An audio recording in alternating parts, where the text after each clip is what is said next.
Hello, everybody, and thank you for tuning in to Mixed Texan Politics. All right, so Bud Light has finally broken their silence on Twitter after being away for 2 weeks over this whole Dylan Mulvaney nonsense. They just went MIA. But first, I want to show you this new ad that came out. It's a conservative beer. It's a response to this woke nonsense that's going on with Bud Light. So let's check this out. America's been drinking beer from a company that doesn't even know which restroom to use.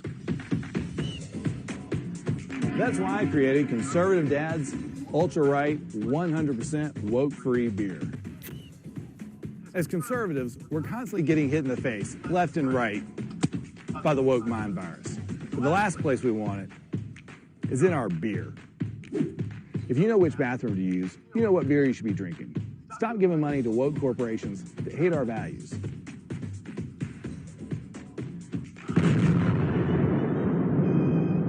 And to the rest of you woke corporations, stay the away from our kids.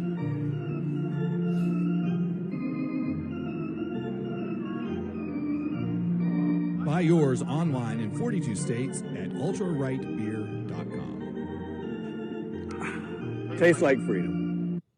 Not bad. That was a good ad. He's absolutely right. Now they're coming for our beer. These people have gone too far with this nonsense.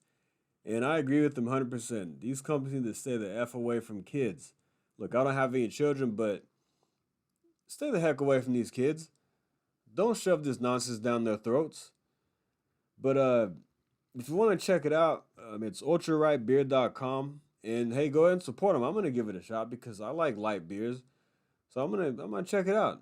Hope it's not hope it tastes better than Bud Light though. But hey, at least we can support a company who is a part of the parallel economy and who aligns with our values. So I want to get into this article from Zero Hedge as we move into Bud Light breaking the silence on Twitter. So this is from Zero Hedge. Anheuser-Busch transitioned into damage control and people aren't buying it. So this goes into the Anheuser-Busch CEO statement. We never intended to be part of a discussion that divides people. We are in the business of bringing people together over a beer. I care deeply about this country, this company, our brands, and our partners. I spend much of my time traveling across the country, across America, listening and learning from our customers, distributors, and others. Moving forward, I will continue to work tirelessly to bring great beers to consumers and our nation. Translation, let's all forget about this over beer. And this is the tweet that they came out with on Friday the 14th after being gone for nearly 2 weeks. 2 weeks. Here it is, TGIF, with the picture of a Bud Light can. As you can see, as of the posting of this article, 17,000 comments. We all know that probably 99% of the comments are negative or bashing Bud Light. As you can see some of these right here. This is the beer can we wanted. If you remember this up in Canada, Looney, Canada, I should say. This guy with these fake cans, no pun intended, teaching these kids wood shop or something like that in high school. That actually would have been a perfect cover for that. Excuse me. And there's more. This is from the Gay Republican. Waiting for a real apology from Bud Light, along with an announcement that they have fired their marketing team. And you see more of these comments here, trashing Bud Light. Here's a statement from Oxygen Financial CEO, Ted Jenkins. I simply don't understand why they hire the person who's doing the marketing. I mean, if your target customer is Kid Rock and then all of a sudden you decide to go to RuPaul, that just doesn't make any sense at all. Bud Light generally targets blue-collar workers and younger adults 25 to 29. The campaign should be problematic for the firm, so I don't think that this one campaign is going to colossally destroy the brand. but certainly in the short term, it puts doubt into the loyal drinkers of Bud Light. So yeah, this article is absolutely right. Why, if your target audience is Kid Rock, or yeah, people listen to Kid Rock, why are you gonna go all the way to RuPaul? It doesn't make you're going the complete opposite end of the spectrum. You're not meeting somewhere in the middle. You're going all the way over to the other side. You're not even looking to find some kind of middle ground. Now you're trying to target this LGBTQ plus nonsense, this Gen Z, what almost 20% of them identify as LGBTQ plus 1, 2, 3, 4, 5, 6, 7, 8, 9, 10. I mean, it's lunacy. So then let's just say that's true. The 20%. You still have 80% out there who don't identify as that. My thing is just this is a lot of us think with common sense is be neutral in your marketing and don't alienate certain people, because then you have things like this happening. Stupidity. All right. Now, Budweiser posted as well on the same day. They posted on the 14th, the same day that Bud Light did. Now, of course, it's all the same umbrella of Anheuser-Busch, but check out this ad they put out, trying to come off as patriotic.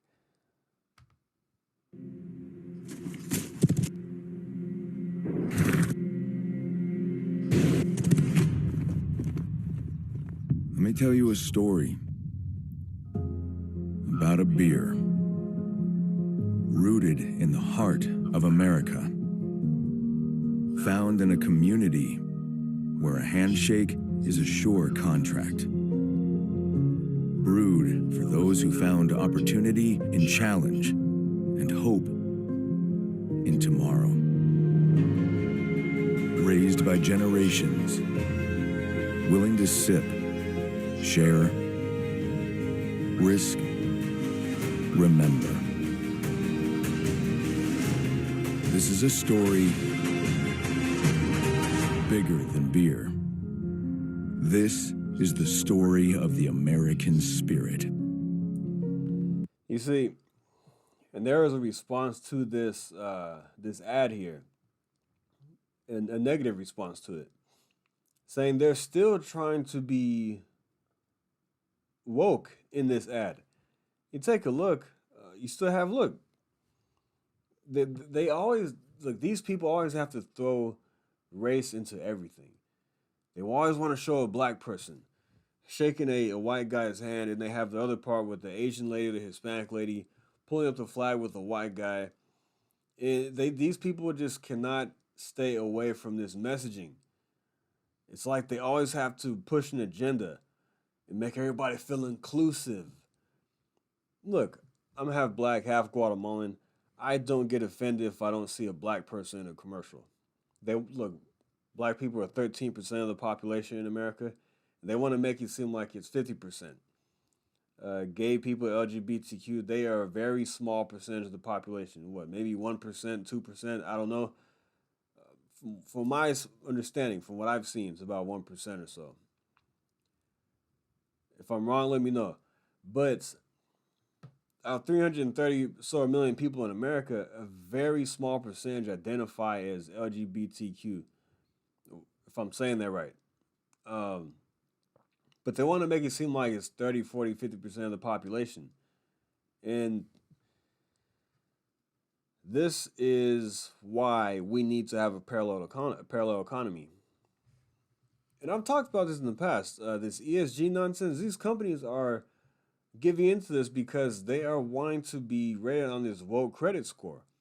This ESG nonsense. These companies want to move away from what originally made them successful with just making great products and customers happy. Now they have this woke credit rating, which they're going off of. A lot of these companies are doing that. So my concern is that they will see a short-term loss. Actually, you know what? Bud Light has actually thought about this. Anheuser-Busch has thought about this. They think that this is going to be a short-term thing and it's not going to last, this boycott. So they're willing to take a small loss or a loss for a short amount of time to gain these new customers because they don't think that you're going to keep this up. But I say keep it up, keep your foot on the gas, and don't stop because you have to make an example out of these people. Plain and simple.